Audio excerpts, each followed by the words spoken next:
பிரசித்தி பெற்ற சின்ன கடும்பாடி அம்மன் கோவில் கும்பாபிஷேகம் வெகு விமர்சையாக நடைபெற்றது. 1000க்கும் மேற்பட்ட பக்தர்கள் கும்பாபிஷேக விழாவில் கலந்து கொண்டு அம்மனை தரிசனம் செய்தனர். ஆவடி பகுதியில் பிரசித்தி பெற்ற ஸ்ரீ கடும்பாடி சின்னம்மன் கோவில் உள்ளது. இக்கோவில் 200 ஆண்டுகள் பழமை வாய்ந்தது. இந்த கோவிலில் 15 ஆண்டுகளுக்கு முன்பு கும்பாபிஷேகம் நடைபெற்றதாக கூறப்படுகிறது.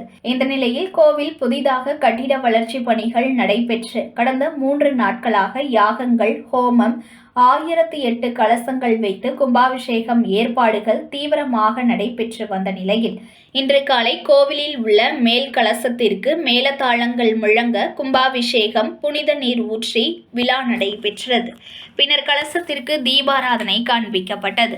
பின்னர் இப்பொழுது புனித நீர் பக்தர்களுக்கு தெளிக்கப்பட்டு கோவிலை சுற்றி 4 வீதிகளிலும் ஆங்காங்கே 1000க்கும் மேற்பட்டோருக்கு அன்னதானம் வழங்கப்பட்டு வருகிறது. இந்த கும்பாபிஷேகத்தில் 10,000க்கும் மேற்பட்டோர் விழாவில் கலந்து கொண்டு சின்னம்மனை தரிசனம் செய்தனர்.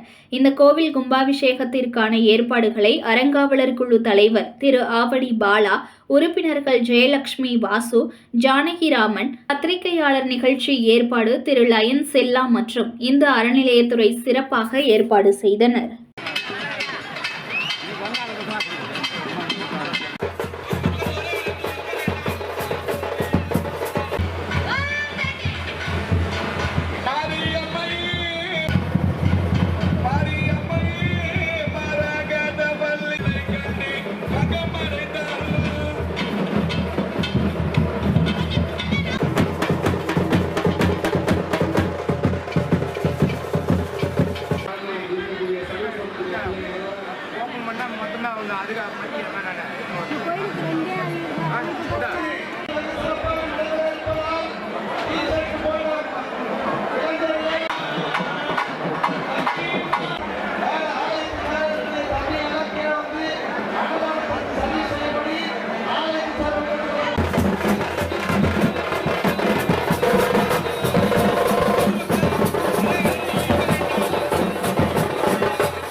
செய்திகளை உடனுக்குடன் தெரிந்து கொள்ள லைக் பண்ணுங்க, ஷேர் பண்ணுங்க, சப்ஸ்கிரைப் பண்ணுங்க, மறக்காம கமெண்ட் பண்ணுங்க.